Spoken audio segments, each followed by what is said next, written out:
Testing 1 2 1 2 1 2 3.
Testing 1 2 1 2 3 1 2 3 4.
Testing 1 2 1 2 3.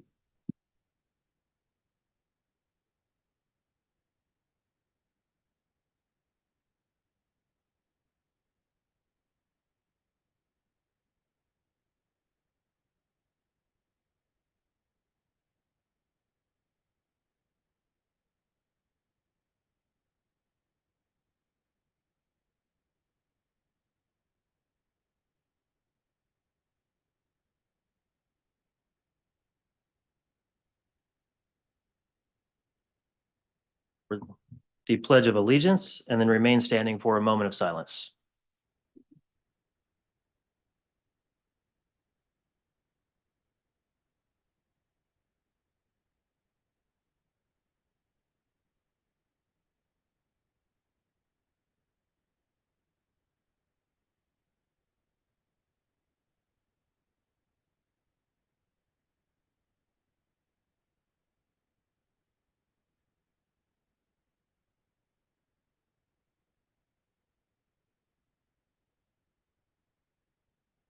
Thank you. Please take your seats.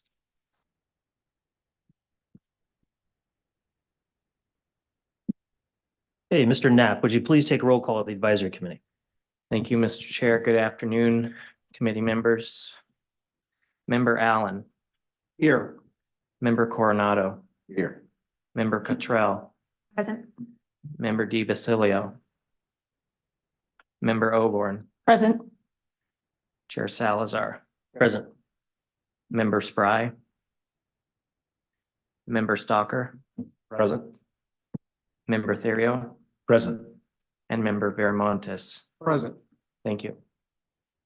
Okay, thank you. I would now like to introduce joining us today, Assistant Executive Director from Post, Jim Grotkow, and Post Executive Director Manny Alvarez. Thank you. We'll now move to public comment. This is time set aside for members of the public to comment on items on the advisory committee agenda. Pursuant to commission policy, the advisory chair will manage the public comment period in deference to the committee's workload and meeting time constraints. Up to 15 minutes is allotted at the beginning of each meeting for public comments on items on the agenda. Members of the public who wish to speak are asked to limit their remarks to no more than 5 minutes each. If we have many people who wish to speak on the same topic, I, as the chair, may intervene and will ask that you limit remarks to no more than 1 minute. Pursuant to existing commission policy, the chair may conclude the public comment period if multiple speakers are voicing repetitive or similar statements and the 15-minute public comment period has expired. Please be advised that the committee cannot take action on items not on the agenda. Please remember that this meeting is being transcribed, so I may politely interrupt and ask you to repeat or speak slowly and clearly so your comment can be correctly captured.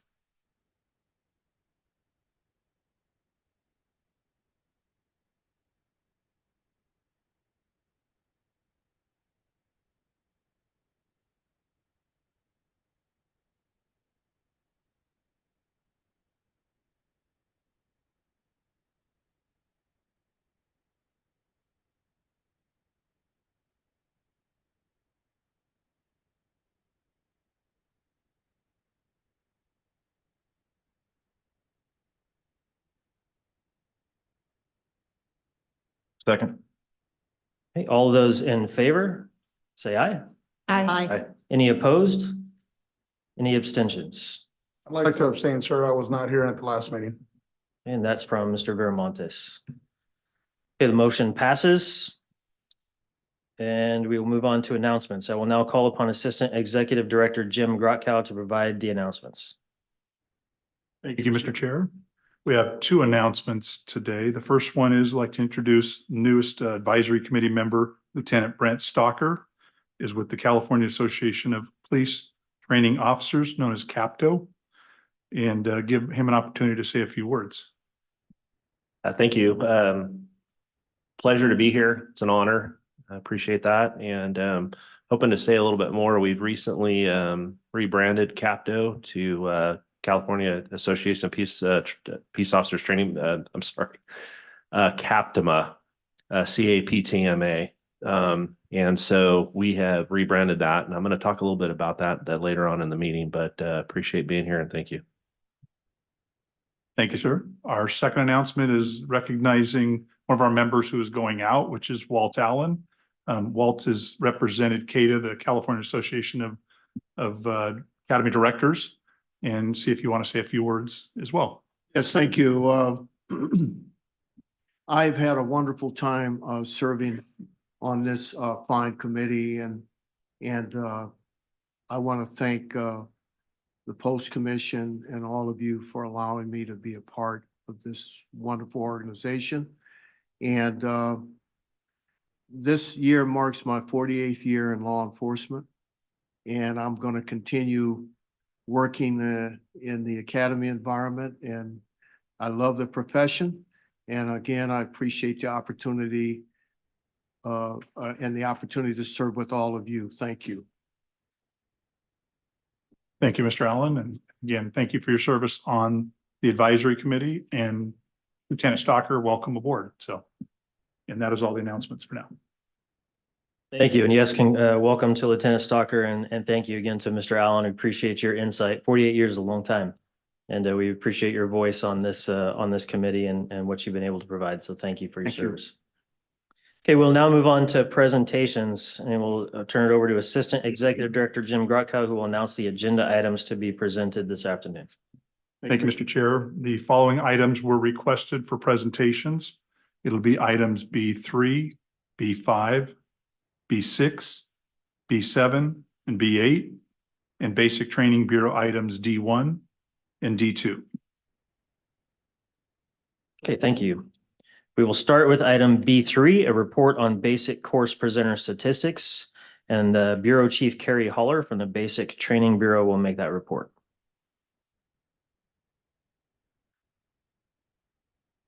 All right. Good afternoon, Mr. Chair and committee members. At the November 2023 Commission meeting, Post Basic Training Bureau staff presented the Commission with information on the basic course certification review process. During the presentation, Commission members stated their desire to have the ability to view statistics related to basic course presenters, specifically the success and failure rates. So our staff worked with our Computer Services Bureau to develop a dashboard, which will provide basic course statistics that can be broken down by course type, year, presenter. At this time, Tobias, if you can pull up there you go. In the agenda packet, we did do some screenshots. Those were attachment A and attachment B. So as you can see, well, it's a little difficult to see with the white screen, but it has the year, the course title, presenter information, the number of affiliated students, number of non-affiliated students, students who completed the course, the number still employed. It also breaks down the number hired during the course and number hired prior to or on day one of training. So on that, you can also sort. So on the left-hand side under course title, there is a sorting. If you go up a little bit more, you can sort it. There you go.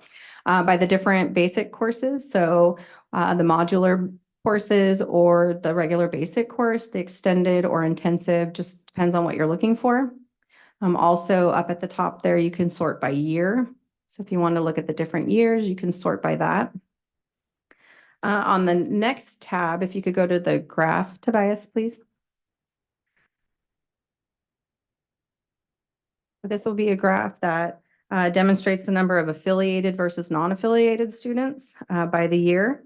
On the right, you can sort by presenter name and the course title. So you can get the different graphs based on the presenter and the course.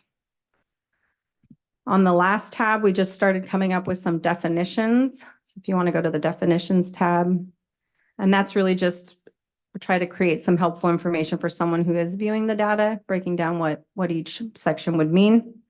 And then this information would be made available on the Post website in the data warehouse section. Is there any questions or is there anything you guys would like to see up on the screen? We could pull up Rio Hondo for Walt. Fresno for Lieutenant Stocker. Rio Hondo. Let's see. Tobias, they're a modular, so maybe module 1 and then click on Rio Hondo. You mentioned you can sort by years. How many years back does this go? I believe, can you drop down? I think it's 2020. I can't see from here, sorry. Is it 2020? It's 2020. And when does this dashboard go live and how is it accessed? So it'll be accessed on the data warehouse site on our website, and the minute everybody's happy with it, we could publish it. It's already ready to go. I'm looking over at our computer services. It's kind of like they could hit a button and it can go live. That's outstanding, just really outstanding to be able to do that. So if there's anything that's not on there, and we'll ask the commission tomorrow, we can make changes also if we have that data available. Chair, if I may, the data warehouse is under the community tab on the new post website. We have a new website as of 2 weeks ago. So if you click on community and then data warehouse, it has all kinds of different data available for the public viewing. Let me ask one more follow-up question. How often is the data updated? So if the class is currently in session, it closes in March, how quickly would that information be added? So I believe it goes day to day, but it wouldn't go on there until they entered their roster because it pulls information from the electronic data interchange, EDI. So as often as it could be every day, and I'm looking over to make sure I'm giving right information. But yeah, they'd have to have that roster in there submitted so that it pulls that data. You can see that you can sort it by presenter name. Are you able to search for or get the data for, say, the entire state as well? Does it show that? So all of the course, all the presenters together? As one, Yes. I believe it's individualized for each course. Can you click on the home button, please? Down at the bottom. I think you got it sorted.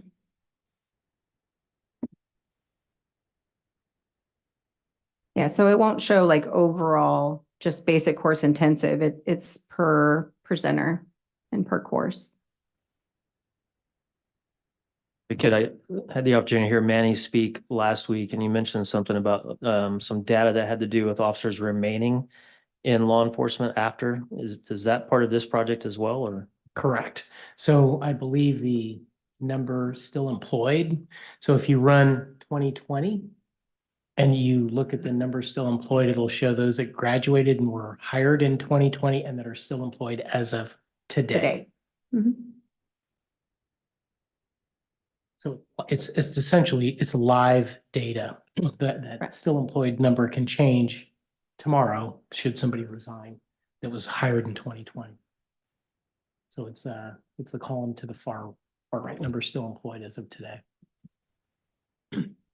So just What is that data shown that Post has been able to see? I'll give my analysis if I can see it correctly. So just looking at Alameda County Sheriff's Department. Let's use the third line down, basic course intensive, since the extendeds are a little bit different.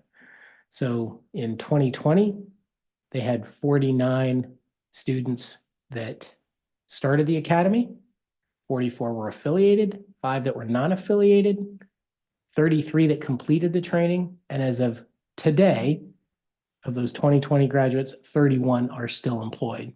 But if you go down, you'll see you'll see a lot that have left the profession. That you'll see that number still employed number go down significantly. That's some great information, man. Mhm. That's good stuff. Did I Correct. summarize that correctly? Mhm. Thank you. And something just to keep in mind with the data, there are academies that are primarily affiliated students. So take CHP, all of their students are affiliated. So their number is going to be a little higher than like a college who takes a lot of non-affiliated students. So just something to keep in mind with the data. This is good data to have, so I appreciate the work that went into this, and I'm curious what that trend is across all the presenters though for number of graduates versus who are still employed. So it'll be interesting to dive a little deeper into this. But thank you. Any questions or comments from the committee? I'll just say again that this is a really great job to the staff and the computer tech folks. That's really extremely useful data for presenters. to know how they're doing and how they compare with other academies. Any additional comments or questions? Okay, thank you.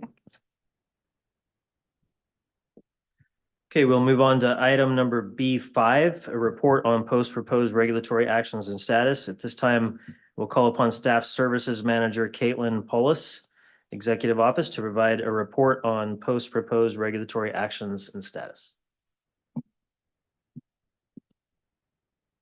Good afternoon, Chair Salazar and committee members. Okay, so the report I was asked to give is on the status of our regulatory packages. At the time of the agenda being published, we had 3 items that were in the 45-day public comment period.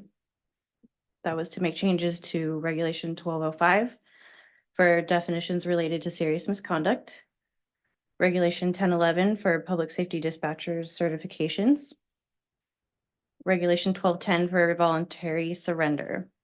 All 3 of these packages have actually completed the 45-day public comment period, and we received no comments on all 3. We also had 4 packages that were in the 30-day review with the OAL attorneys. One being for regulations 1052, 1059, that was for the guidelines on student safety. Second one was for regulation 1005, 1007, 1008 for learning domain 35 for firearms and chemical agents. The third one, it was for regulation 1005 for minimum coroner training requirements. And then another package for regulation 1005 related to course name correction for the district attorney investigator training course. All 4 of those packages have actually been approved by OAL just within the last few days.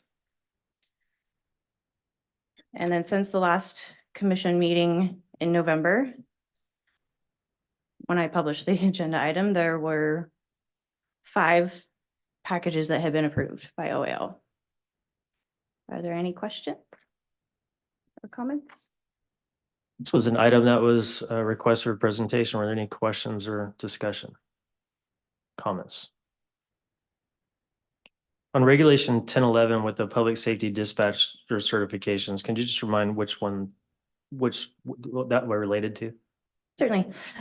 That was to update for current and valid processes for public safety dispatchers and record supervisors to earn and apply for professional certificates and to remove peace officer language that was inadvertently left during the SB2 creation process.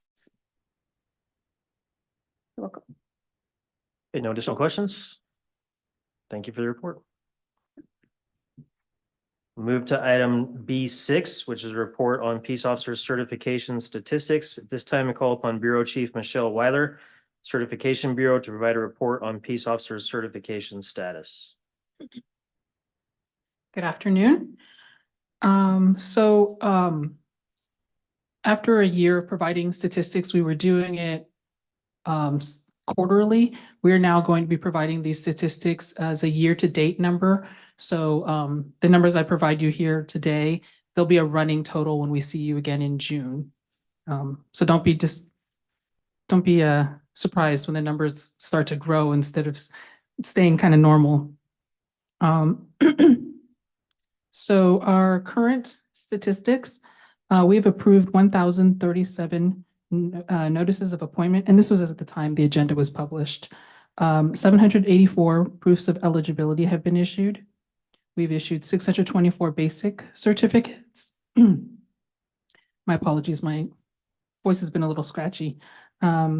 We currently have, again, at the time of publication, 100,137 active peace officer certifications. That is inclusive of basics and proofs of eligibility. And we have 158,765 inactive peace officer certifications. And again, those are individuals who have either separated from service while on probation, so their proofs of eligibility have expired, or they have separated from active service for more than 3 years. Moving towards certification actions, we've had 14 revocations.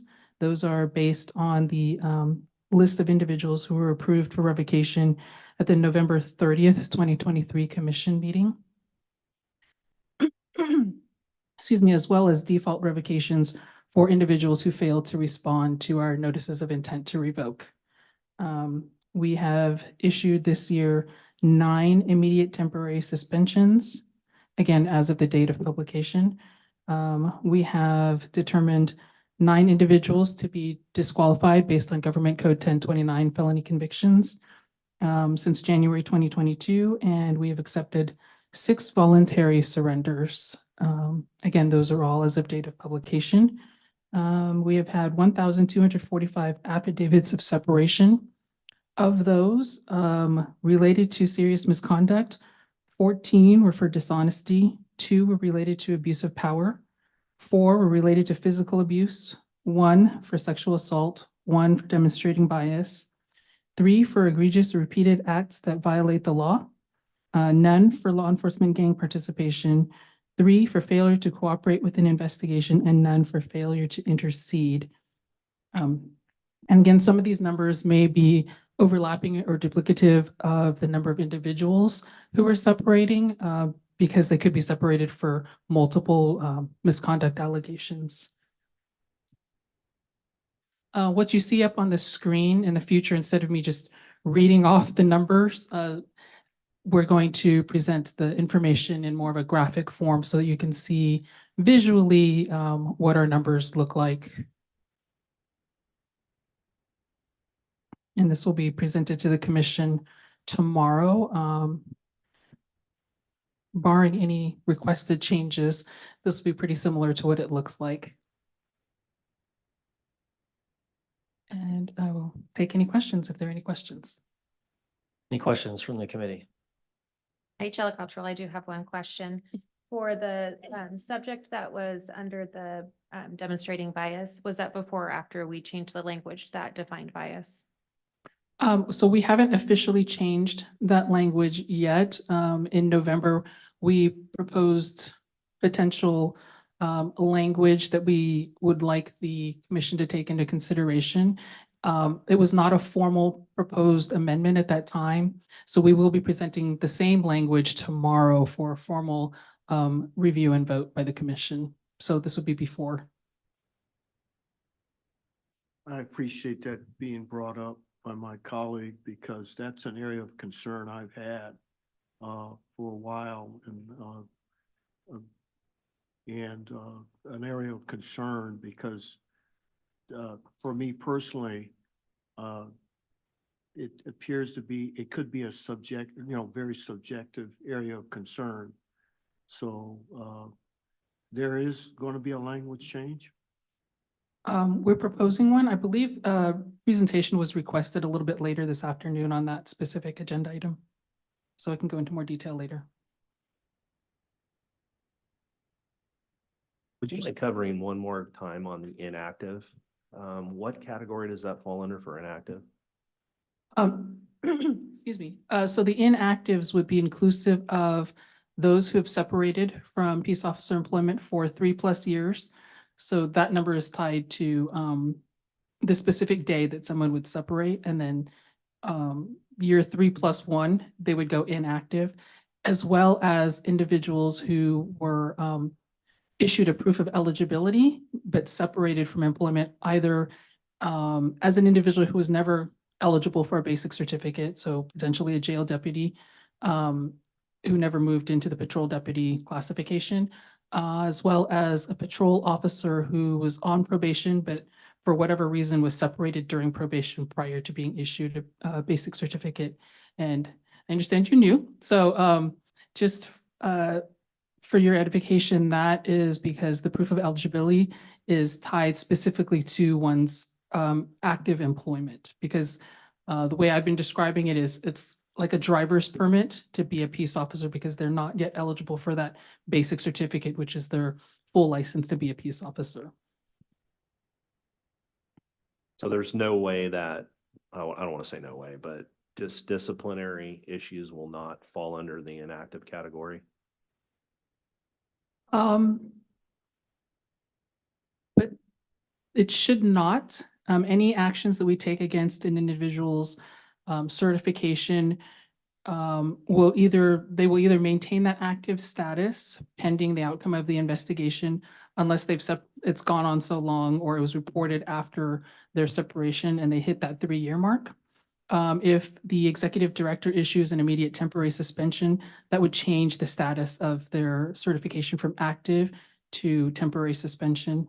As we move forward in the process, should the commission render a decision to suspend somebody's certification, it would change to suspension.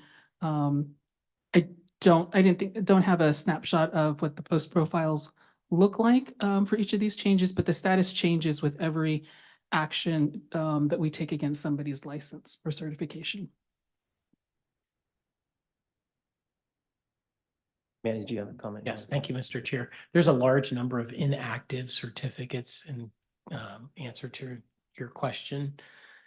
The majority of them are retirements, resignations, individuals who retire that have been gone for 3 years or more. Their certification goes inactive. In order for them to reactivate it, they have to go through requalification. So I presume a significant percentage of those inactives are for those individuals who've retired or moved on. If I may, there was a question with regards to the definition of demonstrating bias, and the item for later this afternoon was actually not pulled by this committee. Okay. And could we maybe just go into a little bit more depth with regards to that question, because we won't have a full presentation on that later. Yes, my apologies. I thought it was one of the items I had listed. Yeah, so as you mentioned, the current definition of bias is kind of vague and it is subjective.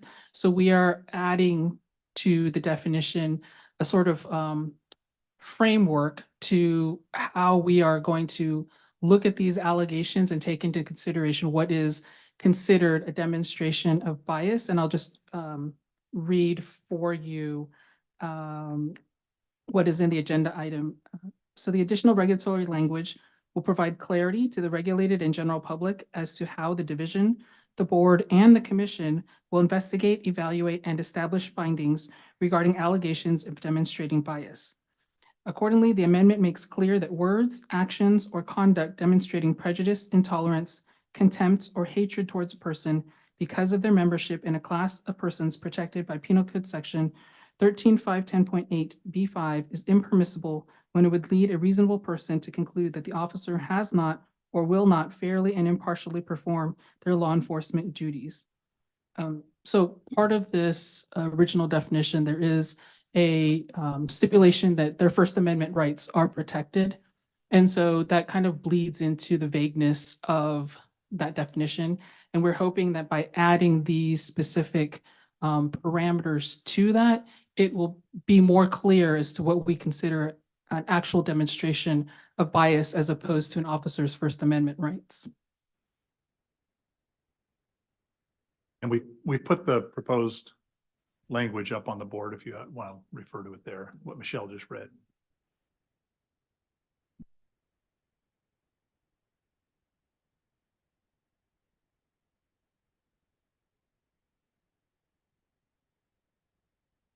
That addressed the committee member's question, or do you have further questions or comments? Yes. Thank you.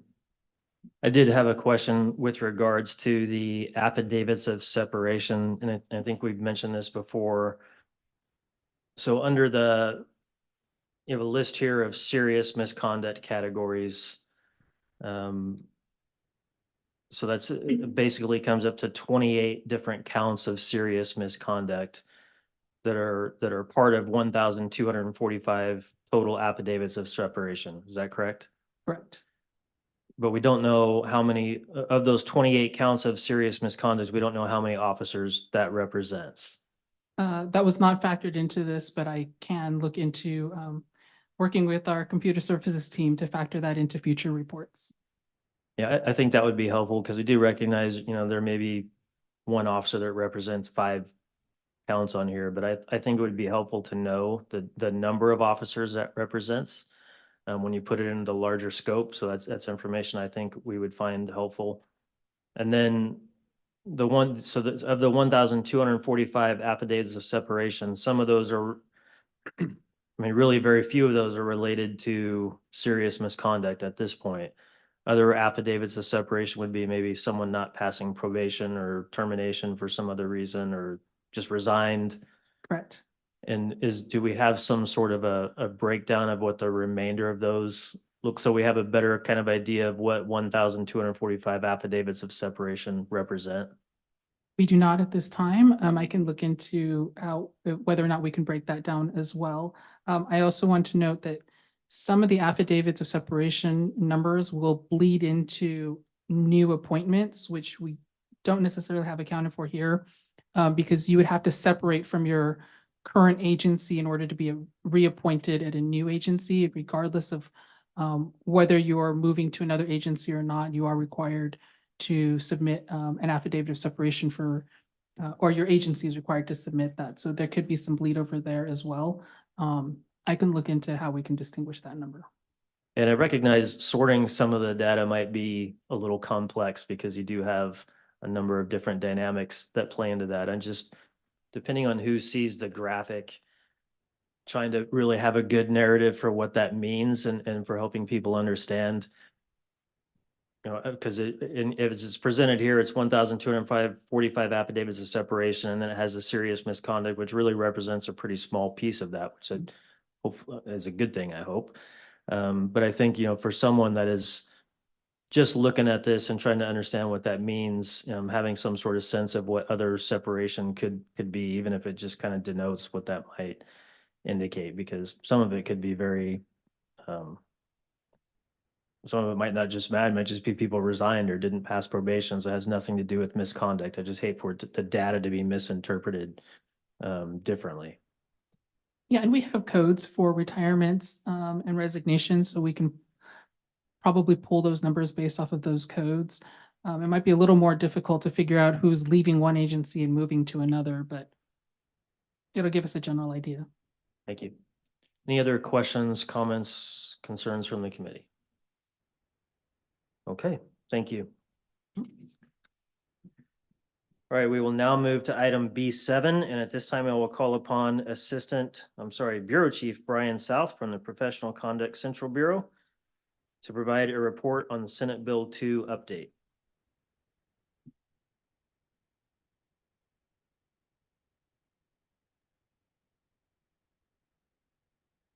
Good afternoon. My name is Brian South, the Bureau Chief of Professional Conduct Central, and I'm going to be giving an administrative update and some statistics for the professional conduct bureaus. So we'll start with recruitment. We have 103 total positions and 51 permanent positions are filled. We do have 13 full-time permanent LECs, which are law enforcement consultants in the bureaus, and 15 LEC RAs, so the retired annuitants, and we're in the process of hiring 2 more currently. In terms of the board, the Peace Officer Standards Accountability Advisory Board, which we call the board, the first hearing was held on December 13th, 2023. There were 2 cases heard at that hearing, and both of those cases involved acts that violate the law. The board did recommend to revoke both of those officers' certification. And the next board hearing is scheduled for March 21st, 2024, so just later this month. And there will be 4 cases that are scheduled to be heard at that hearing. For future board hearing dates, we have May 15th and 16th and July 24th and 25th. In terms of training, we have been doing training. We did a joint session with the commission and the board and talked about stages of appeal, the structure of case review and evidentiary findings.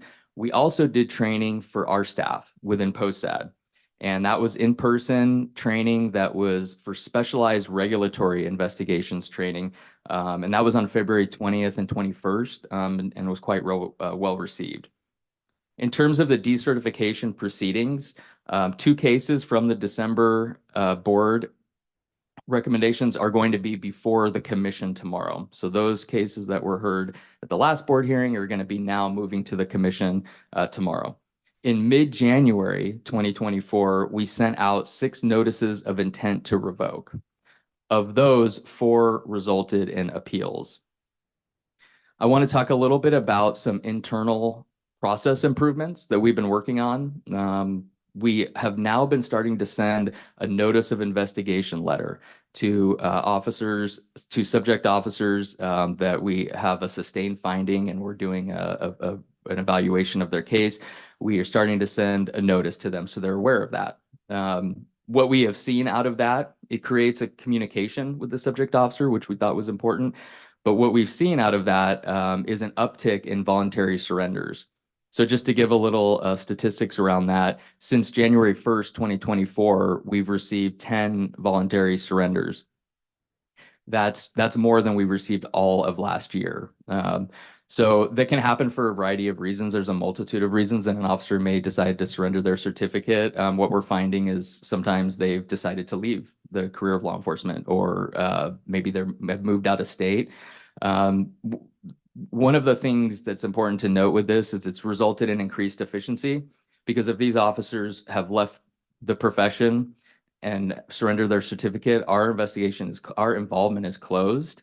It does the same thing as a revocation, and we can put our resources in to those other cases with our staff. So it has increased some efficiency. We are having our professional staff continue to diligently work to close non-actionable cases. Those are those retroactive cases that we cannot statutorily take action. So we have our professional staff working on those to close them and clear that backlog. And we're also working on disciplinary guidelines for the commission to review, and that should be ready at the commission meeting in June.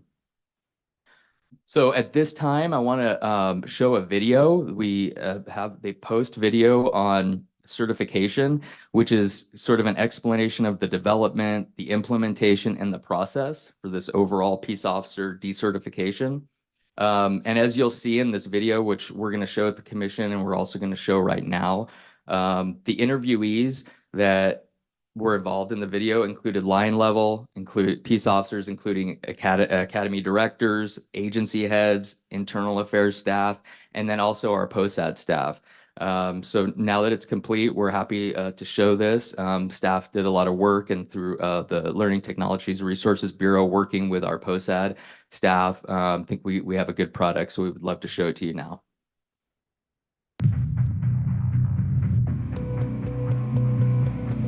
A new law has been passed in California establishing a decertification process for peace officers. As a former officer and a current trainer, I've seen firsthand the uncertainty and apprehension this law has sparked among the people I know and work with.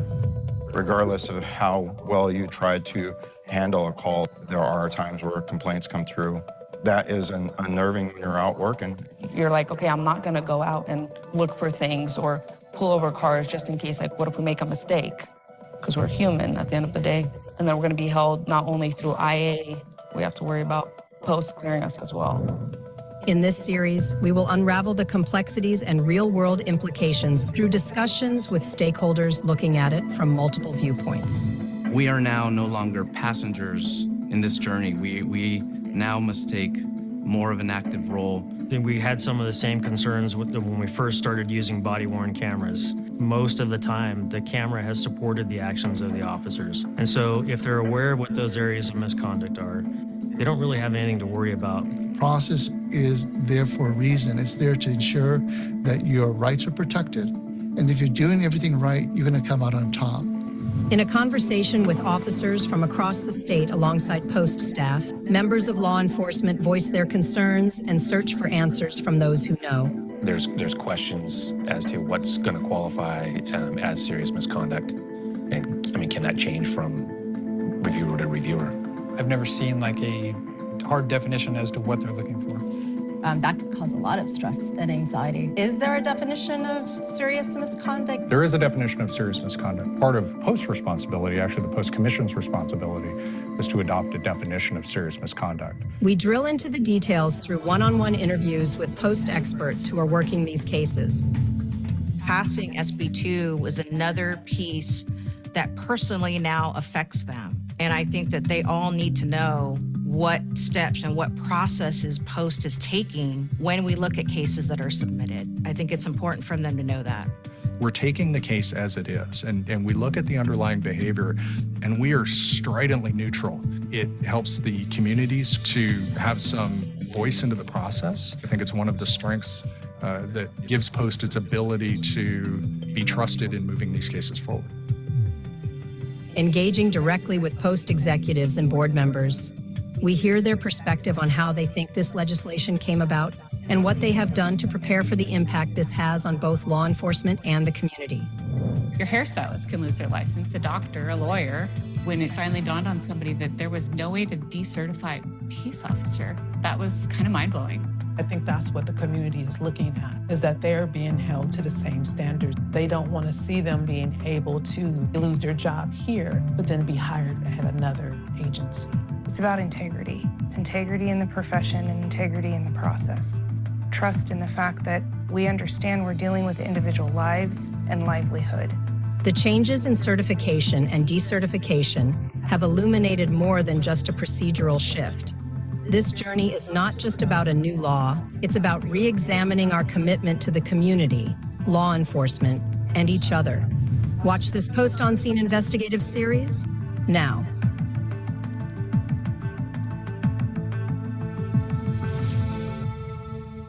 Thank you, Tobias, for showing that. And thanks again to our Learning Technology Resource Bureau working with POSAD to put that together. We're also going to be working on an Academy video. So that is hopefully going to be ready within the next few months.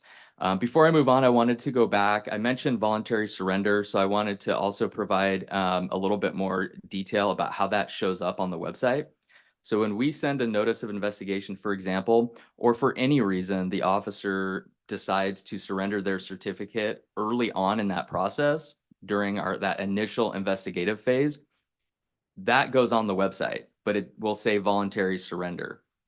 If they surrender their certificate later on in the process to the point where we have done our investigation and we have made a determination, so we have what you might call a finding, and then a surrender happens, at that point, it'll go on the website as a voluntary surrender, but it will also include the areas of serious misconduct that we made a finding on, if that makes sense. So at the end of the process of our investigative process, we write a ISF, which is like a summary of findings. And so if we get to that point, we will also include on the website what area of serious misconduct that is. So now I just want to go into some statistics for the professional conduct bureaus. We have taken in over 22,000, so 22,729 agency misconduct reports have been received by us. Those are those reports that are sent in by agencies for allegations, allegation, complaint, or charge. That's what the statute says. They have agencies are required to report to us allegation, complaint, or charge of serious misconduct. Of those, 69% are those retro cases. So prior to 2023, that's 69% of those. And then we have 515 public complaints. Now, looking at that number, we want to provide a little bit of context. So when you take that, sort of rather large number of 22,000 agency misconduct reports, as I said, those are allegations. What we have found now, a year in with data, is that about 8% of those reports that we receive from the agency end up with a sustained finding, 8%.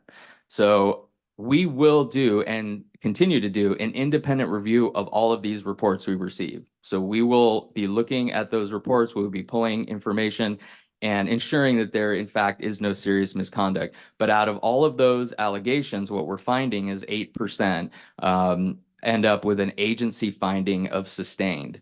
Then the bureau chiefs will triage these cases. And after that occurs, it's right around 5% of all the cases that we receive have potential merit on its face for decertification. So we just point that out.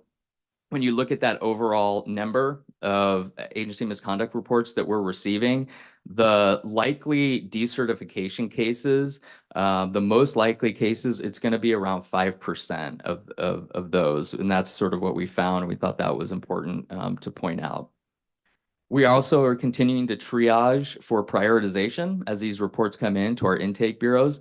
And as I mentioned, our professional staff have been working for months now on helping us with the backlog on those non-actionable cases. We have also now additionally trained the analysts to help us review the unfounded, exonerated, and not sustained. So those 92% of the other cases, they're helping us review that. The bureau chiefs still do a final review to close those, but the professional staff have been doing an excellent job to help us with that analysis as we work through the backlog. As you can imagine, there's thousands of those that we're working through. We are also continuing to offer Mark 43 training to agency users. And right now we're coordinating in person. We've been doing the Zoom classes and we'll continue to do that. But we're coordinating an in-person class at Post in July. And when that gets scheduled, that information will be available on the Post website. I just want to talk a little bit about numbers on cases. And when I say cases, we get reports in from the agencies. We then create a case and assign. So what we have is 15,624 total cases. Of those, 10,000, a little over 10,000 are open. And if we break that down, 54% of those open cases are open with Post, as we call it, which means the agency has concluded their investigation. The ball is now in our court, and we're doing our review within POSAD. 46% of those open cases are open with the agency. So that means that the agency typically has done their 10-day reporting to us to say we have an allegation of serious misconduct. They then do their investigation, and when we receive it back, we then start our evaluation. So that open with agency is during that time period where the agency is actively doing their internal affairs investigation, although we are aware of it. And I'll just, and then we have closed cases, 5,297. So that's 34% of our total cases have now been closed. And I'll just end with giving you the top 3 areas of serious misconduct allegations. So again, these are the allegations coming in. And this has stayed pretty consistent throughout our reporting from the very beginning. And right now it's at 39% for the physical abuse area, which is the excessive or unreasonable use of force, 27% on demonstrating bias, and 12% on abuse of power. And that concludes my report. Thank you very much. I'd be happy to take any questions. Thank you. Any questions from the committee? Mr. Stalker. I have one. First thing I'd like to say is I'd like to commend you on that. I can't even imagine the enormous amount of work that takes from your unit. So I appreciate that. And I appreciate the work. One question that I had with, if I'm reading these numbers right, over 15,000 cases, how are you triaging that? That seems like an enormous amount of cases for a group of you at Post to go through. How do you prioritize that? Absolutely. Great question. So we have the Intake and Disposition Bureau. So the intake side of that, when the reports are coming in, we have a labeling system and a case typing system. So the intake staff will do an initial review, and typically based on the agency finding, they will then label it. And then that kind of, we have a prioritization matrix. And so that will then be able to inform the bureau chiefs on which cases to look at, and then it's prioritized from there in terms of case management. So we do have a label system that's a consistent matrix. The analysts that are taking in the cases, the reports also will try to, they understand the criteria for immediate temporary suspension. So that's something that they'll flag the bureau chief immediately. So it kind of makes it rise up to the top. If another question I had, if somebody surrenders, and I'm going to say surrenders in lieu of discipline, I hope that's the correct way that you guys look at it. What happens to that? Is that treated the same as if it was revoked? Yes, a voluntary surrender has the same effect as a revocation. It's permanent and it's irrevocable.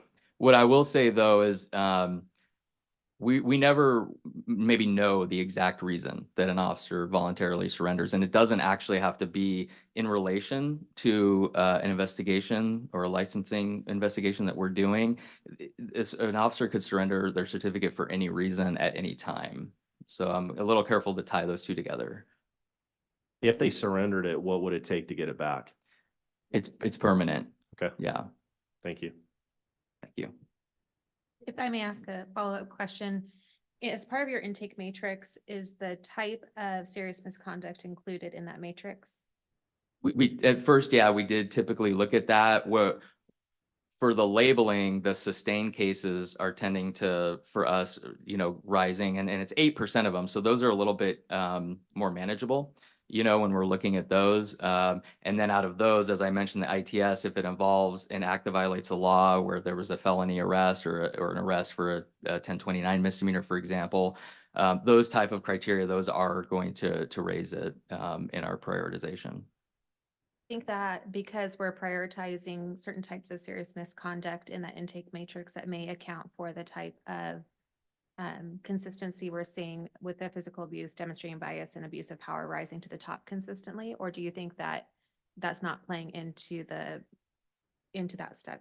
statistic as well? I think it's maybe two different things, because what this statistic down at the bottom for the top 3 areas, that's just what are coming in as allegations.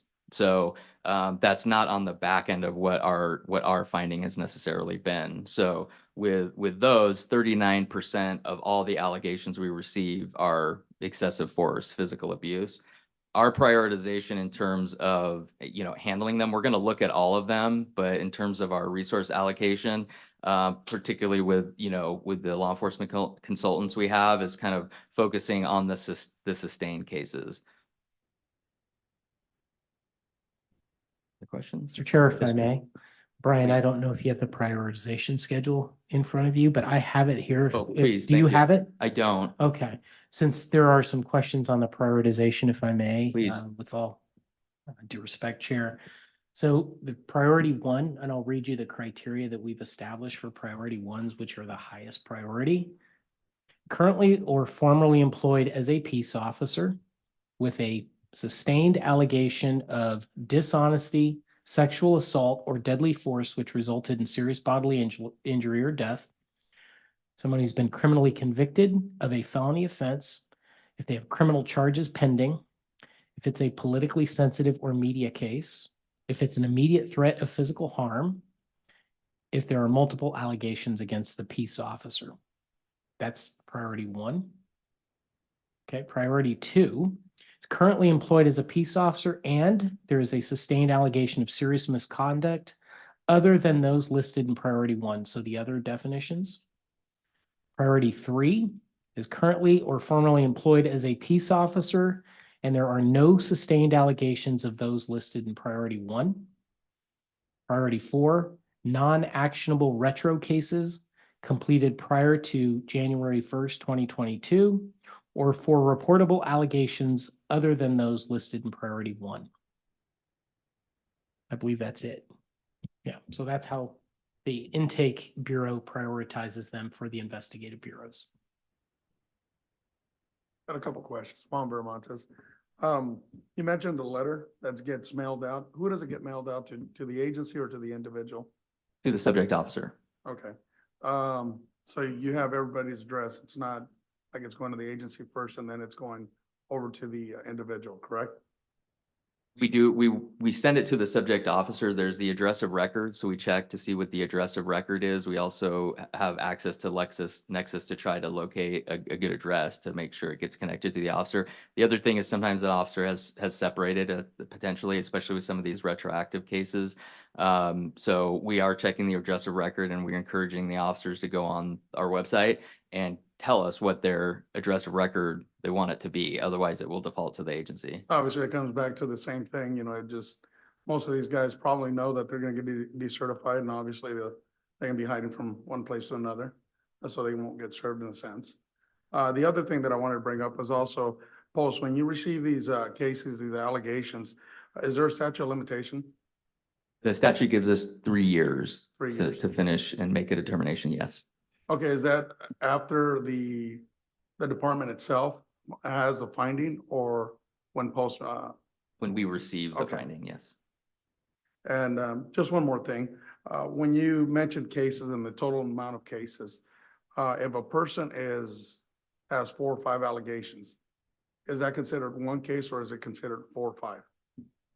Great question. So a report is for each officer. And so what you might have actually is one incident with multiple officers. Each of those officers has to have their own unique report, right? And we then create a case for each of those because for due process, because one officer may go down one path and another officer, we may go down a different path. So it's a good question, but when we get the report, if it's one officer, but there's multiple areas of serious misconduct, that's one case. But if it's one incident with multiple officers, you do get multiple cases, even though it's the same incident. So it's just an important, note about the numbers. Well, thank you. Appreciate your time and everything you do. Appreciate it. Thank you. Ben Terrio, I have a just quick question going back to your surrenders. At what point, is there a CCR or is there some type of policy internal that decides, you said when things get to a finding level, that gets attached to the actual surrender? Is that something that's internally generated? Like what is the delineator? A delineator for attaching the findings, like what point, I mean, you said something as Right. goes further down the investigatory chain, and then at some point, it's like we've reached a point like, well, we do have some findings, I'm assuming, whether it's 1, 2, maybe not all of them, but Right. they've surrendered it. I mean, what is the regulation for that? Is that just like, again, is that an internal determination or is that something from the CCR? It is internal. At a point where, as a division, we have made a determination that delineators, that an investigative summary and findings has been completed, and say we sent the notice of intent to revoke.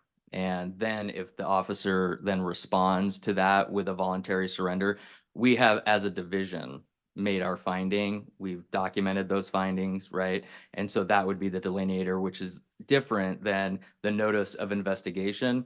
And just to, give a little more information about that, that letter is at the beginning of the process. So they don't have to respond to that letter at all. It's us telling the officer we've received a sustained finding, we're investigating. If we may close it. It's very open-ended. We're looking into it. If we determine that there's no clear and convincing evidence of serious misconduct, the case will be closed and you'll get a no action letter. If we move forward, here are your options. Here is more information on the process. Here's an informational brochure. So that's at the very beginning. And if the voluntary surrender occurs as a result of that, sort of at the beginning of the investigative process, which has happened, that's when it'll just say voluntary surrender on the website. Understood. And then I guess if you did have some findings or it wasn't a completed investigation, but almost completed, you're like, imagine that would happen at your level, like, well, we're still going to make this a surrender with findings and attach it. Right. Okay. It depends on the point at which the surrender occurs. But if we've made our findings, that's sort of the delineator. I appreciate that. I was just trying to figure out at what point, or if it was an internal thing. It sounds like an internal policy or procedure. And appreciate all that. I mean, obviously, like everyone else said, so this is a lot of work and I appreciate everything you guys are doing. Thank you. I guess I just wanted to emphasize, we will only list voluntary surrender dash whatever one of the 9 disqualifiers are in certain circumstances. One is when we have notified the individual that we have concluded, that Post has concluded that there are findings and they've been informed that we intend to revoke. We send them a revocation notice that they have 30 days to appeal. If they voluntarily surrender at that point, there is that whatever dishonesty or whatever the initial finding was about. The other one is if there is a temporary suspension.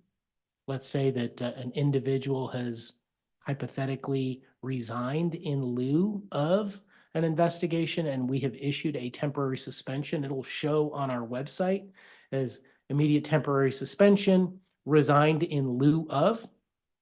And prior to anything they decide to voluntarily surrender the next day, that will be X'd out. The ITS portion, you could still see it, but it's X'd out. And then it'll say voluntary surrender. So there may still be, or there will still be, some descriptors as to why the ITS was issued. So it might have a little bit more information, but it should just say voluntary surrender. Thank you. Thank you. Any other questions or comments from the committee? I actually did have one, Brian.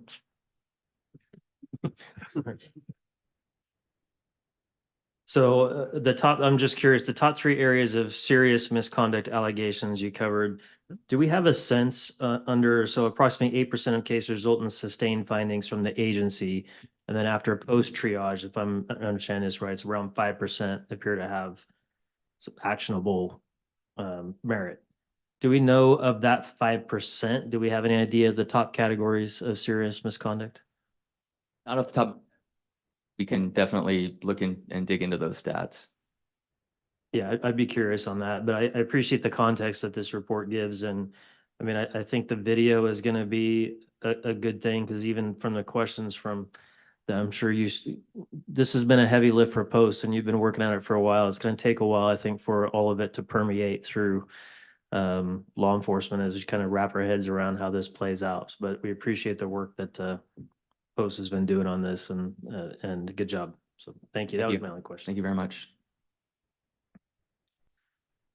Okay. We will now move on to item B8, which is a report on legislative update. This report will be provided by Staff Services Manager Megan Pullis from the Executive Office. Good afternoon. So the legislative session is well underway. Just over 2,100 bills have been introduced, new bills, since January 1. I'm only going to talk about 11 today, so no, don't worry. And I think I have a PowerPoint here for you. Okay, so the first bill is AB 1839. So this bill establishes the law enforcement grant program. It would provide up to $6,000 a year for individuals enrolled in a modern policing degree program at a California community college. Grant recipients must commit to working as a peace officer for at least 4 years, and recipients would agree to repay the monies if certain conditions are not met, and the money would be issued by the Student Aid Commission.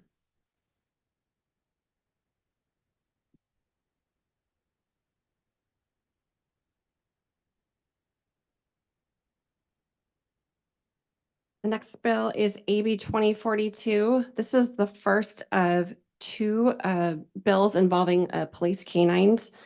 This is a similar bill to what we saw last session, which was AB 742. It's just kind of been reworded a little bit differently. It still prohibits the use of canines for biting. But the way that it's worded differently is it would mandate Post to create 2 separate guidelines, one for standards and one for training. And then the agencies would be required to adopt the policy based on those standards. The next bill is AB 2138. This bill would grant peace officer authority to tribal police, meeting specific training requirements that are outlined in the bill language. The bill would also add 2 additional members to the Peace Officer Standards and Accountability Board for participation only in potential decertification of tribal police members. And this bill is similar to a few that have tried to be passed the last couple of years. The next bill is AB 2382. This is a spot bill. So what that means is it's basically a very basic bill. It's just a couple of sentences. It states that it would mandate some sort of post-training on human trafficking, and it will eventually be amended to include more substantive information. The next bill is AB 2541.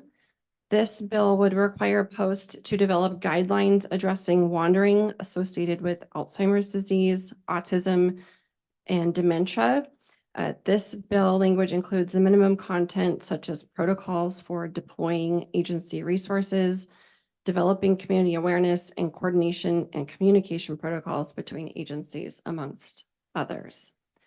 The next bill I don't have a slide for because it was just updated on Monday, but AB 2710. This bill would require Post to create guidelines on procedures during an active shooter incident, specifically to prevent unnecessary radio transmissions and inappropriate self-deployment, particularly in parking. The bill further adds that each agency would need to meet specific requirements during an active shooter incident.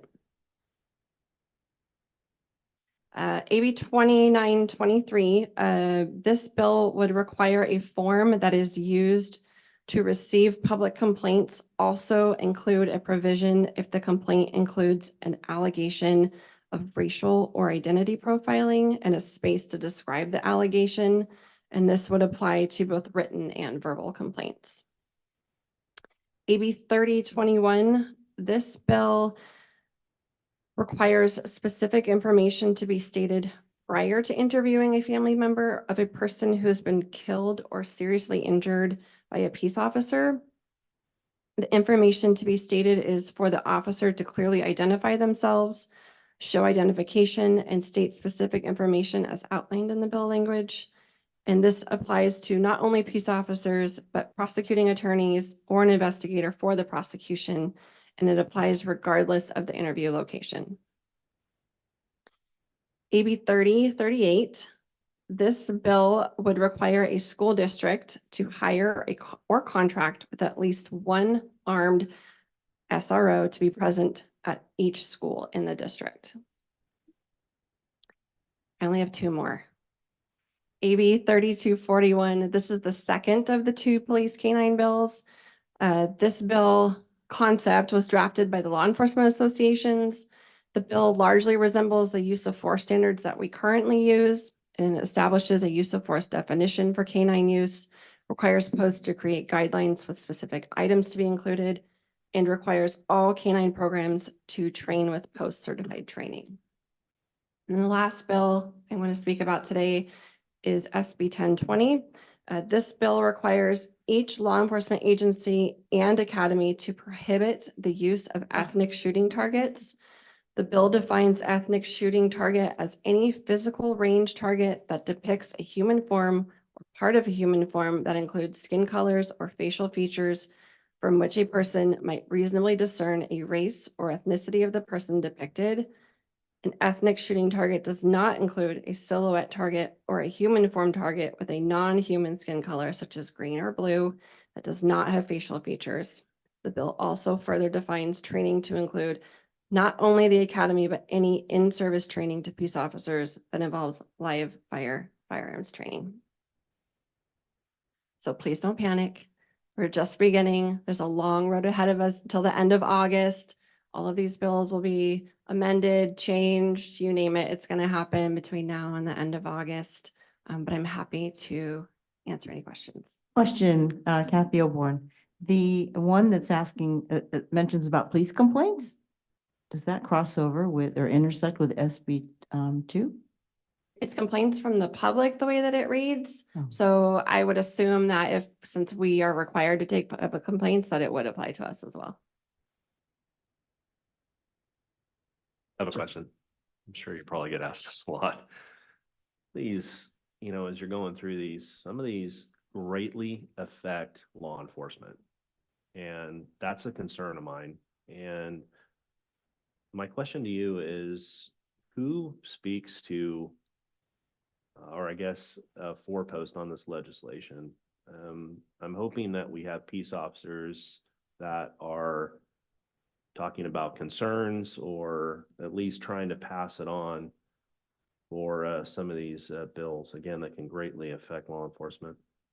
The Post can't take a position on any of these bills. We are neutral in our position on everything, but our job is to mainly educate talk about what the implementation would do to law enforcement agencies. And then my job is to monitor all legislation that could affect post. So even just with 11 bills, that's barely touching what could be affecting law enforcement this session. But to answer your question, usually when these bills come across, I'm usually reaching out to different people, asking how it might affect them. Like on the shooting target bill, I reached out to our basic training bureau. They've reached out to all the different academies, asked for their feedback, and I was able to submit that feedback to the author's office directly and say, what could happen. And I greatly appreciate that. And then I noticed there's a couple of bills that concern some of us in terms of being an unfunded mandate. There's not one police department that I know of that would be able to put an armed police officer at each campus in their community. So I'll just refrain from making any further comments because, as you said, some of these bills have a little long road to go, and hopefully Cal chiefs, the different the sheriffs, state sheriffs, some of the other organizations like CADA can help convince some of the legislators that there's much better ways to go if you just work with law enforcement and get their perspective. So appreciate the presentation. Pleasure. Ben and Terrio, I'm curious though, are you guys at least asked to come to public safety committees and public hearings and the like, then provide at least all those perspectives you were talking about? Does that occur? Occasionally, yes. Usually it's only for data or a non-positional opinion. Thank you. Any other questions from the committee? I do have a question with regards to, I think it was AB 1839 with regards to the $6,000 loan. So that obviously ties in with AB 89. Any update on progress with AB 89? I know Post has been working with a number of organizations on that bill with regards to modern policing degree. Yeah, so as far as like how the degree development is going or how maybe some of the language might be being fixed. Obviously a language fix, and I think I've received an update on that, but what about the timing of implementation? Do we have any update on what that might look like? We haven't received, as far as I haven't received any information from the community colleges on where they are with that. I know that they do have a separate task force that's been created to work specifically on that degree. Anything on the implementation of AB 89, I guess is more curious. So they obviously haven't developed the degree, but I think it was supposed to take effect in 25. Have we heard anything about that getting pushed back or? Yeah, so there is some language that's floating around out there. I'm not sure where it's going to end up at this point, whether it gets put in the budget or if it goes through the regular process. But the hope is to change that timeline to 2029. If I may, so we did, if I may, Mr. Chair, in terms of the modern policing degree, so we have met with the community college chancellor's office and they have verbalized directly, or I'm sorry, the chancellor's office has communicated verbally to the author of AB 89 that they do not believe they will have the modern policing degree ready until October of 2025 at the earliest. So it's a ways out, but I think as Megan has mentioned, there's some solutions. It seems like everybody's on board with fixing the language in AB 89 as well as the time frame. A quick comment, question. Has anyone ever looked at the rate, the number of recruits coming into the academy that have just a high school diploma and what the rate is? Because even with 2029, it would be interesting to find out what kind of effect that's going to have on the number of folks you're going to get into modern policing and those folks that just won't go into modern policing.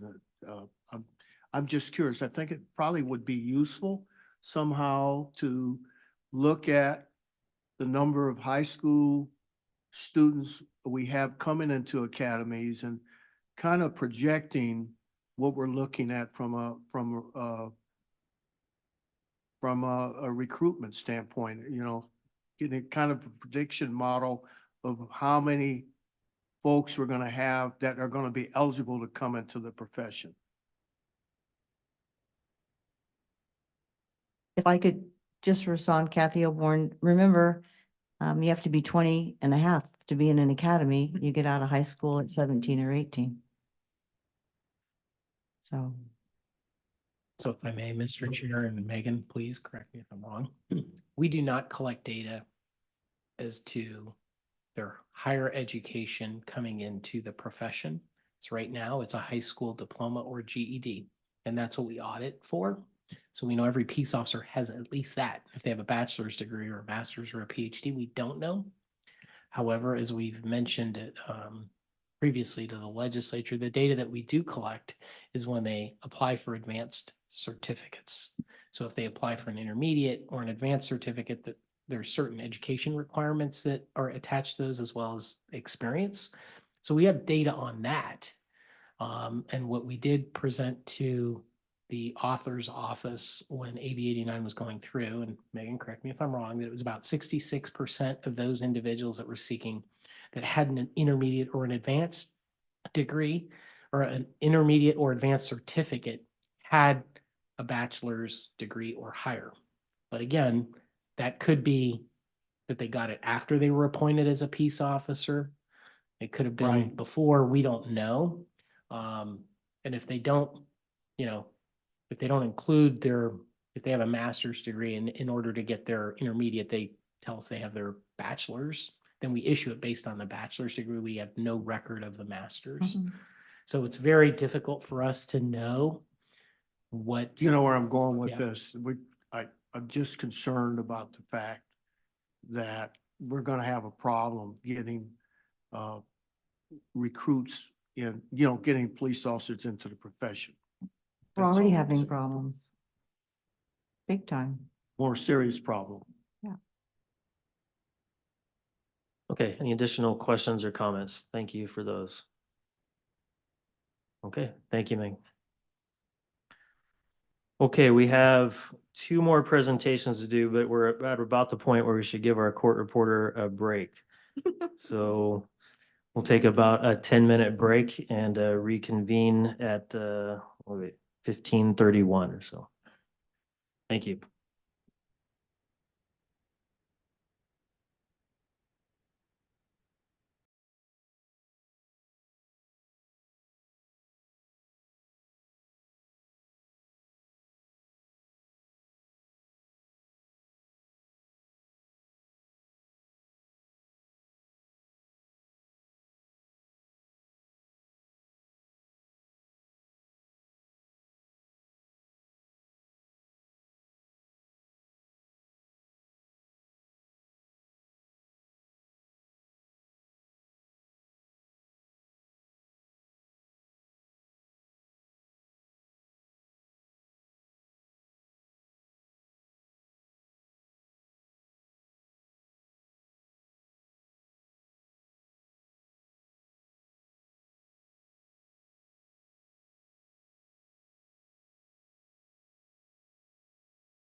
Let's reconvene the meeting and we will continue with our presentations. Next up.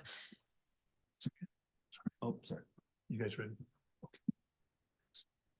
Okay, we're ready. So next presentation is going to be item D1 from the Basic Training Bureau. At this time, I call upon Bureau Chief Carrie Holler, Basic Training Bureau, to provide a report on the development of the basic course curriculum and proposed pilot programs for LD 44 active shooter. Right, hello again. Back in March 2023, post staff facilitated a discussion with our academy directors and coordinators at our basic course consortium about the need for active shooter training in the basic course. There were 13 academies that had already incorporated presenter-specific content covering active shooter training, and those that were in attendance agreed that the topic should be incorporated. So we held 2 workshops, one in October of 2023 and one in January of 2024 with subject matter experts representing 8 basic course presenters. After they reviewed all of our current active shooter related content with existing learning domains, they decided that the active shooter training should be a standalone learning domain, hence the LD 44 active shooter. During the workshops, they developed the proposed training and testing specifications, which is the attachment that was provided in the agenda item. As this new learning domain has never been presented statewide, we are requesting approval to pilot LD 44, learning domain 44, active shooter with the following basic course presenters: San Diego Regional Public Safety Training Institute, the California Highway Patrol, Sacramento County Sheriff's Office, Butte College Public Safety Training Center, Ventura County Criminal Justice Center, Riverside County Sheriff, and for our modular format presenters, San Joaquin Delta College. These presenters were selected to provide feedback from diverse perspectives throughout the state, and all the pilot presentations will be completed by the fall of 2024, which would allow our staff to review the student feedback, and report back to the commission. Do you guys have any questions at this time? I do.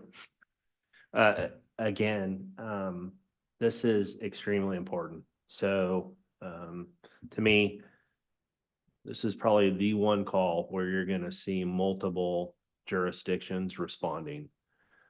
So, I appreciate the work on this, because again, I know it's not easy.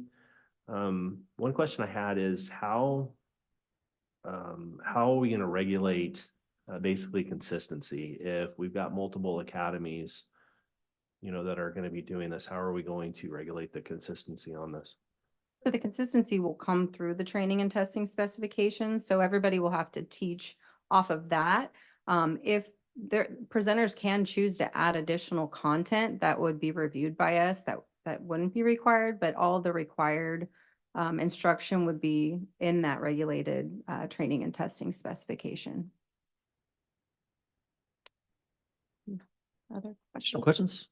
Last, or just real quick, like for the RBC, if this is going to be packaged up in the RBC, correct me if I'm wrong, but the RBC, the package still has to get put together by the academy and pushed to post to get reviewed and finalized. So that even that course content that gets taught there for that LD 44 is still going to get approved by post to include whatever additional action or extras that academy put onto that. Yeah, so what is currently required is if they go above and beyond that training and testing specification, they have to provide an expanded course outline. That expanded course outline would show the additional content of what they're adding, and then our consultants would review that content and then approve it, or if they have any questions, they could go through that process. Any additional questions? What were the recommended number of hours in LD 44? Well, what did the SMEs recommend? Yes. Well, originally they recommended, I believe it was 24 hours, and then we brought it down for the pilot. And then based on the pilot presenters, we can either add or take away hours. So we're going to see how it goes. I think we came up with 16. 16 is what the pilot presenters are doing? Yeah.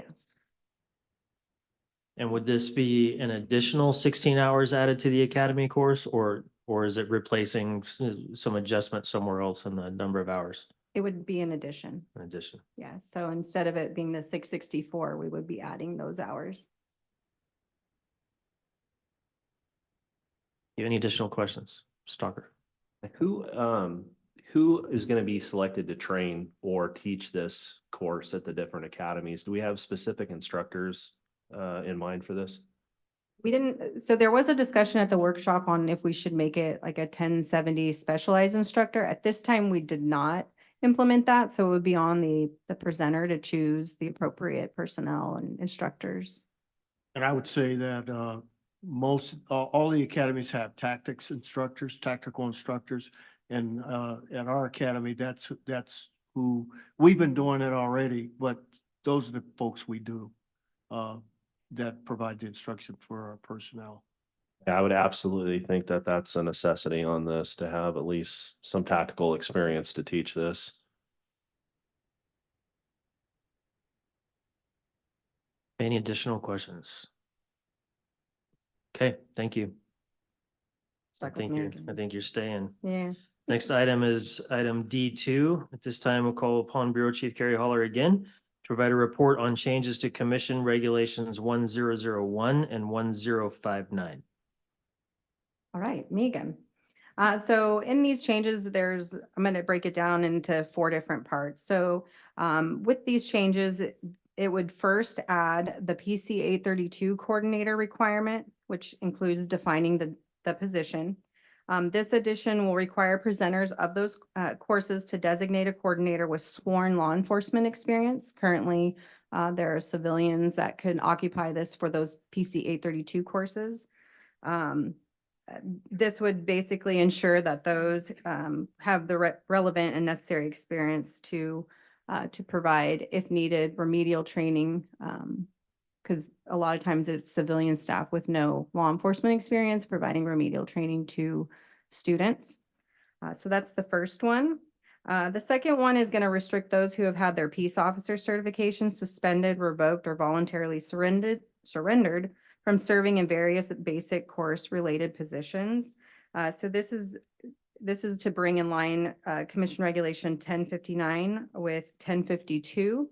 So that's currently it's already in 1052 and it was inadvertently left out of 1059. So we're taking that language from 1052 and inserting it so that they can't be an instructor for a basic course also. The third one would add requirements to the position of the scenario managers and scenario evaluators. So the added requirement of these positions will require their designation be determined based on their knowledge, experience, training, and successful completion of a post-approved field training program. In April 2021, POST implemented a requirement that scenario manager and scenario evaluator be in possession of their post basic certificate before being designated as one of those positions. We've continued to identify issues with scenario managers and evaluators who have not worked in a patrol setting or never completed a post-approved field training program being used in these positions still. So in the best interest of the students attending these regular basic courses and those that are evaluating them and managing them in the testing process, we want to make sure they have that patrol related experience in addition to completing a probationary period. The last is we have a lot of cleanup language that we moved over. So we have things that were in Commission Regulation 1052 that were inadvertently left out when we moved and created Regulation 1059 back in April 2021. So these changes will ensure that all the regulatory requirements applicable to basic course certification can be found under one regulatory section. Questions? I have a question because on the staff report here under D2, the very last portion of the first paragraph. First off, I completely agree with the selection of scenario managers and the changes there. I think that is a good change. But it also says, and establish a recruit training officer to student ratio. And I didn't see anything in the report itself or in any of the attachments that talked about an RTO ratio. I was curious if you could provide some additional information on that. I believe that was supposed to be taken out. Okay. So that portion of the change, we did not move forward. Is that a work in progress or? Okay. That was a question I had because I saw that and then there was no additional information.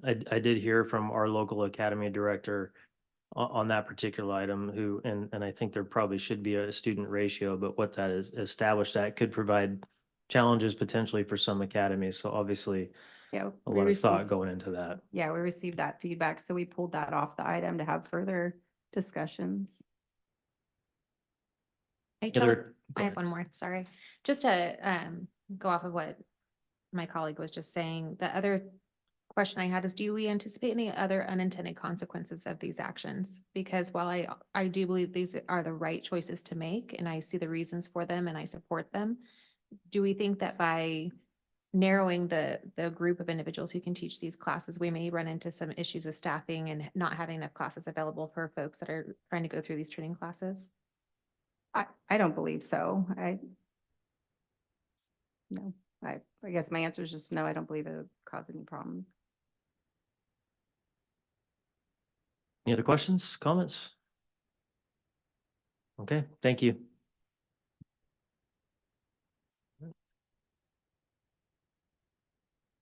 Okay, Mr. Chair, this concludes the presentations. Are there any questions by any of the committee members before we move on? I'd like to take the opportunity to, first of all, recognize and thank the members that provided feedback for these reports. This has probably been one of the more involved meetings that people have, the committee has taken part in, and I appreciate that as a representative of Post because your role is very critical and important. I know a number of you who have come on recently have heard that. We've kind of drummed it into you. The second part of that is the participation is critical to be here. And so you may hear tomorrow from the commission a comment regarding attendance. And we actually have within our Post policy, the commission policy, that members who have 2 unexcused absences may be removed by the commission from the committee. And so we want to try to just take it very seriously for that participation. So I commend everybody that's here today for being here and the commitment and the involvement, and just want to thank you for that because I believe it's been a very lively and well participated meeting. So thank you. And I turn it back over to you, Mr. Chair. Thank you. Okay, this will be the time for advisory committee members to report on any items from their respective organizations that they represent here today. And so I will start at the end of the table down here with Mr. Allen. Any reports? No, just to say that I'm sad that I'm leaving and I've had a great time and I don't have anything to report, but I want to thank the Post staff for all the good work they continue to do. Petro? I just have a brief comment, if I may. The first 911 call was placed on February 16th, 1968 in Haleyville, Alabama.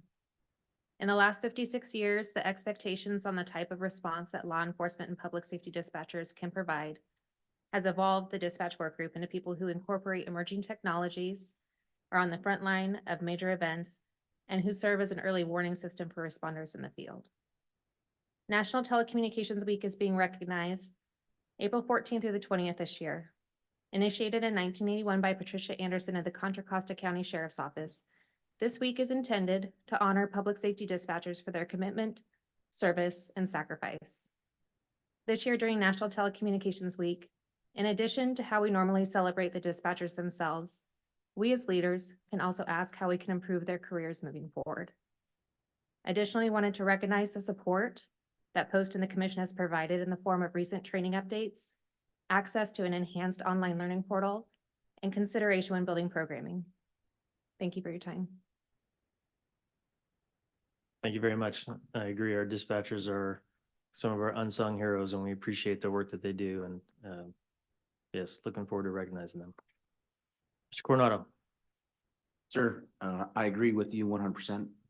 Dispatch is our lifeline. They're our protectors because we're out there all by ourselves. So thank you very much. Just a couple things. We look forward to being on that platform for LD44. I know we've been teaching active shooter for a long time, and I agree, we should have the specific instructors that are in that suit to teach it and teach it well at the RBCs. So we're looking forward to that. And now I forgot what I was going to say on the second one, so I apologize. Thank you very much. Good job on the first one. Mr. Terrio. Similar remarks.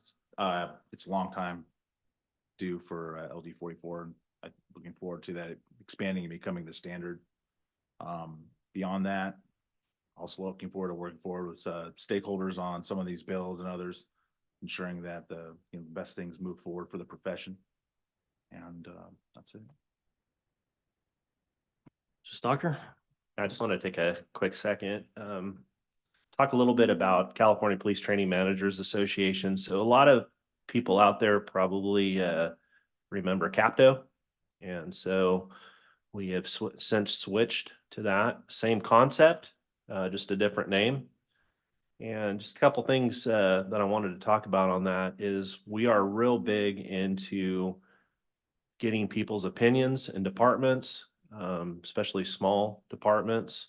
We encourage at our meetings for members to attend, and we want to hear from them. So it's one of the things that is very important to us. And a lot of times, some of the smaller agencies, they may not get heard as well as maybe some of the larger agencies, and that's one of our goals. So we're trying really hard with that in our meetings to just kind of focus on that and get as many opinions as we can. And we encourage, FTOs, we encourage dispatch supervisors, anybody that's involved in basically training with a department. So training personnel, training managers, those are all that are very important for us to get to our meetings. And again, the hope is to get opinions out there and listen to them and, try to get that, their opinions heard. So, that's something I wanted to talk a little bit about. And so again, a lot of times people, will remember us as CAPTO, but we have since switched and same concept. And we hope to continue, basically the good reputation that CAPTO had and continue it on. So thank you. Thank you and welcome again. And it's an important voice to have at the table from your organization. So thank you. Thank you. Mr. Viramontes. No real report. Just wanted to thank everybody in Post, especially the staff, which is doing a great job. Obviously, it's we ask a lot of them. They sit up here and they field all our questions. Obviously, we all have different backgrounds. We all represent different groups, whether it be associations, whether it be police chiefs, and so on. But the one thing I will say is that every time I come in here and we ask the staff to do something, they're always Johnny on the spot. If they don't have the answer, they'll get it for us. I just want to recognize that and really appreciate being part of this board. Ditto what he said. But besides that, I'm passing down our newsletter for KG. That's the California Association of Administration of Justice Educators. Always trying to stay on top of what is happening in the field of law enforcement. And in case anybody didn't know, March is National Criminal Justice Month, in case you didn't know. Thank you. And I'll report from California Police Chiefs Association, want to thank Manny, who came to our board of directors meeting last week, and he always comes and gives us good information and handle it well. Thank you. He took some good questions last week, but we appreciate him coming and sharing. From Cal Chiefs, really, we saw a lot of what the priorities are for us at the moment with part of Megan's legislative update, particularly the K-9 bill, a number of different pieces of legislation with regards to retail theft, organized crime, and repeat offenders. So those are some of the priorities the Cal Chiefs is working on, and we'll be working closely with Post on a few. AB 89, the K-9 bill, obviously will have a lot of require assistance from Post for guidelines and training. So that's the updates, at least at this point, from Cal Chiefs. So thank you. All right, at this time, this would be the time for any commissioners present. If you have any comments for the good of the group, I know we had Commissioners Brazel and Braun, and the chair Long who are present. Any comments from the commissioners? All righty. Move on to old business. There is no old business for discussion today. Under new business, Assistant Executive Director Jim Grotkow will announce the nomination for a new advisory committee member to be voted on in the commission meeting tomorrow. Thank you, Mr. Chair. And yes, and as we mentioned before, Walt Allen will be stepping away from the role from the California Academy Directors Association. So Post received correspondence for the commission requesting a new member, Tammy Morrell, who is one of the Academy directors. They'll be making a vote on that tomorrow. And assumably, if they approve it, she'll be present for the next meeting. So that's the only new business. Okay, thank you. Our future meetings, upcoming advisory committee meetings will be held on June 12th, 2024 at Post headquarters in West Sacramento. And again on November 20th, 2024 at Post headquarters in West Sacramento. And with that, that concludes our meeting and we will adjourn. Thank you. Nice meeting you and keep up the good work. That's it. That last part.